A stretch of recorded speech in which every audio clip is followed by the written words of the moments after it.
Joining us now to break down the issue and how Congress can respond is Representative Russ Fulcher, who probably serves the 1st District of Idaho. So, Congressman, we were just breaking down the Axios report about Representative Eric Swalwell. Do you have any concerns about him currently serving on the House Intelligence Committee? You know, I really do. China is our enemy, and they are real. They have got an economy that's arguably as large as ours. They have a military that's arguably as large as ours.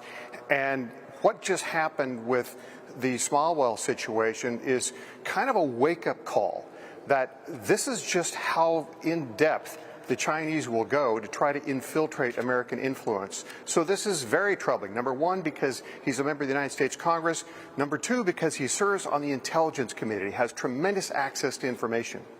Yeah, and I think that's very well put because, for example, he's not the first individual. It wasn't too long ago where we were talking about Dianne Feinstein, who had a driver on her staff who was also a Chinese spy. But we've also heard this taking place at our academic institutions across the country, our financial institutions across the country. Earlier this week, there was a videotape of a very wealthy Chinese individual who was saying that they have some people in the highest places of power here in the U.S. How can we address these concerns in a very tangible way? Well, first of all, the university issue is a serious one. I've had concerns about this for a long time.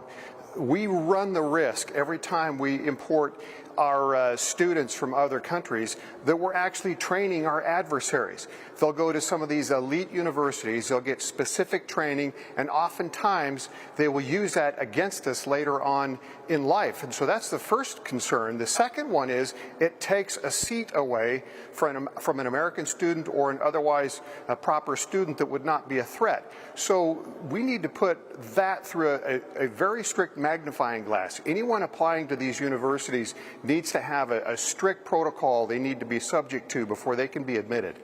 And Congressman, you're a brave man for saying that, because over the past 4 years, it seems like whenever someone brings up allegations against China, they were said that they were deflecting away from Russia, something like that. And don't get me wrong, I mean, Russia does have an at times adversarial relationship with U.S. interests, but nothing compared to what China's been doing for the past couple of decades, whether it be on the trade front, the coronavirus front, human rights abuses.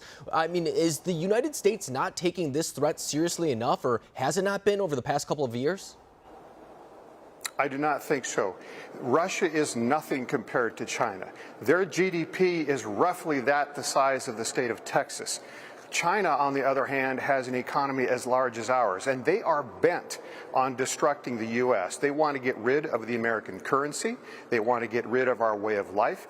And we have an extra problem there because so many of our companies, our technology companies, reside there now. And so this is a very serious issue for America.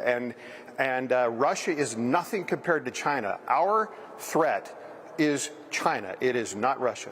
And even when you look at the pandemic within itself, I mean, we know where it came from. We know that it originated in China. We know that China covered up the information at the very beginning days that could have saved the lives of hundreds of thousands of people all across the world. But to your point, the United States was in a situation where perhaps it was playing from behind because a lot of the manufacturing for masks, for example, or PPE was done in China. So there's still accountability to China when we're talking about this issue as well. But for the time being right now, there is an emphasis on coronavirus relief. Do you support additional relief, or do you think that there's other factors we should be weighing first?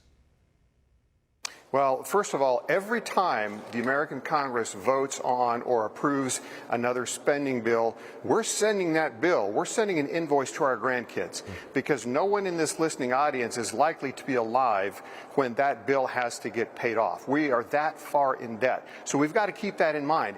Anything that we spend, anything that we do needs to be directly correlated to resolving some of the problems directly due to COVID.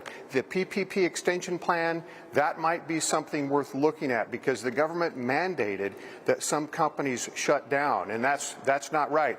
But these blue state bailouts and things like that is completely improper. I don't think it's fair for constituents in my state or across the country to pay for the bad policies that New York or California or some of those states are putting into place. So we've got to be very careful about any further stimulus support.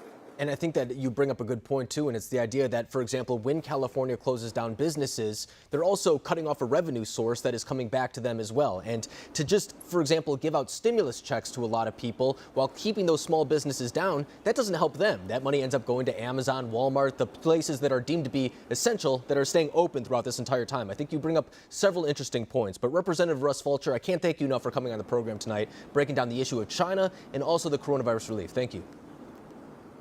My pleasure.